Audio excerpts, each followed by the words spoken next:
So welcome to problem 2.2 for samples and populations.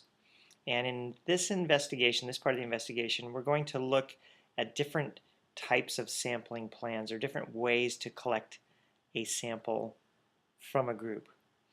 So I'm going to just look at the different sampling plan types here. And if you've worked in this lesson already, or if this is your first time looking at it, there are given some scenarios, and these are the 4 scenarios given for a class that wants to conduct a survey about the hours spent sleeping and watching movies. And we will actually use data from this in a later investigation.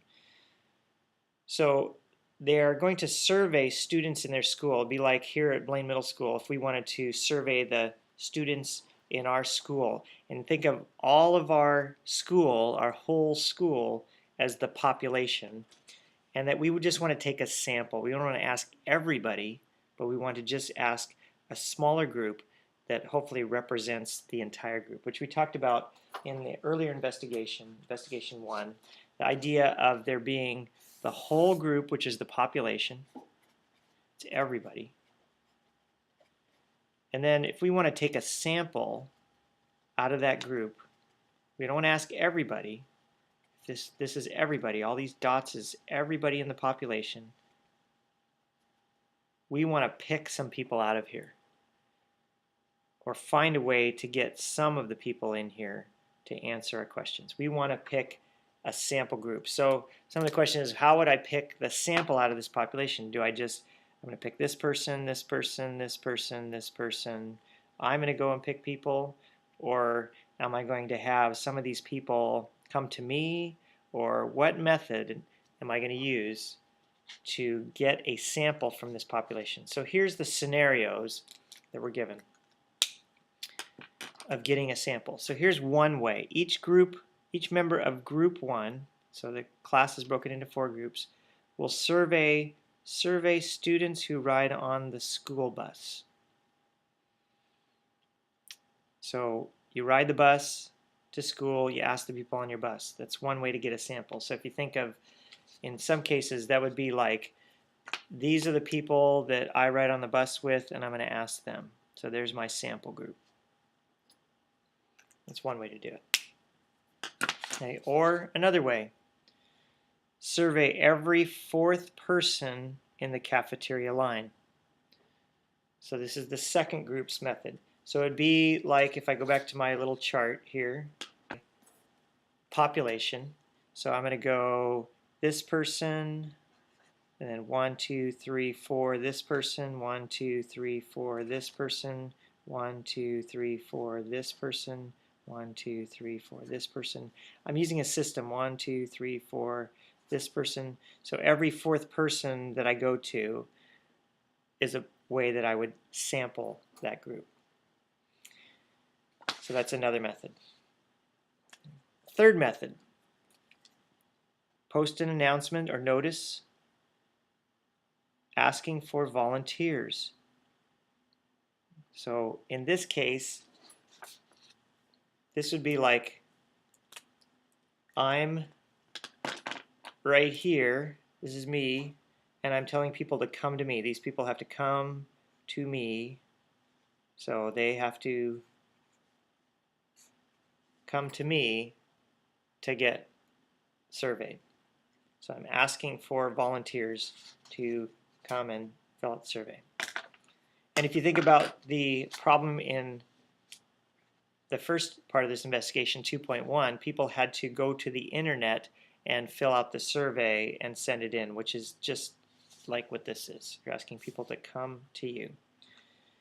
And in the 4th scenario, randomly selecting 30 students using ID numbers. And so you pick those people. Those 30 are specifically selected with a way of choosing them randomly. Now, some people think that if I just go to this and I just go like that, that this is random, that I'm just, but that's not random. I'm actually looking and choosing, so I would have to come up with a better system. Random doesn't necessarily mean that they're spread out equally all over the place. Random could be several of them together at the same time. So you have to use methods like the method they suggest in here is taking a dice and using that to pick numbers with. And so it's a random method, and so that's another way to do this, to pick a sample out of the group. Any way you look at it, the idea is to pick a group out of the whole population that represents the whole population. And different ways have different advantages and disadvantages. In some cases, the advantage of just surveying the people on your bus is they're right there. That's very convenient, easy. Okay? But it will only be a certain group of people that are on your bus. So in some ways, it may not represent everyone in your school. In the second case, every fourth person in the cafeteria line, that's, again, fairly easy, systematic. It's got a nice system down. But every fourth person in the cafeteria line means that people that don't eat or get in the cafeteria line can't be a part of your survey. So not everyone potentially is included there. And in the third one, asking for volunteers, that's very nice and easy for you as a surveyor because they come to you. But not everybody's going to volunteer, so you're only going to get people that are interested. And the fourth way, randomly, that gives everyone in the group an equal chance of being selected. And so in many ways, that gives you a very good representative sample, but it's difficult to do because you have to have some sort of method that is actually random. So the key here is random. So if we look at these different methods, I'm just going to write next to it. This one is random. And it does have its challenges. Picking random is not easy.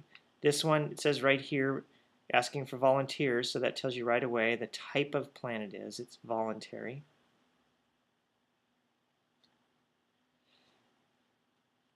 Picking every fourth person in the line, that's a system, so let's call it systematic. And the first one, the people on your bus, those are people that are right around you. That's very convenient, so that is a convenience sampling plan. These are all different types of sampling plans. You see right here, it says sampling plans. These are 4 sampling plans. And these are the 4 sampling plan types. So when you think of a sampling plan, you have a convenience sample.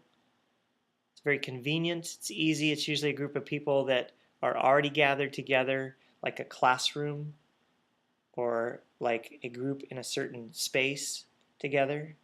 Or systematic, where you use a system, reliable, every third person in the line, every fourth person in the line, some kind of a way of just choosing. It's not random, it's actually a system. And then voluntary response, where you get people to come to you. A lot of times that's how surveys work because they put them out there. You respond online, you respond with a phone message, all those kinds of things. And then the fourth one is a random sampling plan. So the key here is if you're given a plan or an idea, can you tell which of the 4 it is? If someone gives you a type of sampling plan, or can you come up with a sampling plan that is a convenience sampling plan, a systematic sampling plan, a voluntary response sampling plan, or a random plan? Those are kind of the 4 main ways that you do that. When you get those phone calls, it's usually a random computer that's dialing numbers. When you in the mail and you have to respond, you have a voluntary response plan. Systematic plans require plans where things are chosen specifically, like off a list, like every 5th phone number. It's not random, it's systematic, it's different from random. It does produce some good results, but again, it's not the same as random because not every person can be picked, which you'll see in a later lesson when we talk more about random sampling. And of course, convenience, again, is always associated with something that's simple and easy in a group that's oftentimes already gathered together. That's why in my little picture here, about this group of people is already gathered together here, so it would be convenient if I had these people together to survey them. As a voluntary response, people are coming to me. That makes life easy for me. They have to choose to be a part of the plan. So you don't necessarily always get everyone. And again, systematic, I have my system in place. that allows me to pick people. And random really gives everyone an equal chance of being chosen because there's some kind of probability method, usually some kind of a random number generating system that's used, spinners, dice, calculators, which we will actually use in our lessons later on, graphing calculator, to choose random numbers for us. And so that's kind of an overview of problem 2.2, the kinds of things that you will need to be able to do. Primarily being able to distinguish between these 4 different types of sampling methods or sampling plans. And if you can do that, then you'll be just fine in problem 2.2. And so that's it for now for problem 2.2.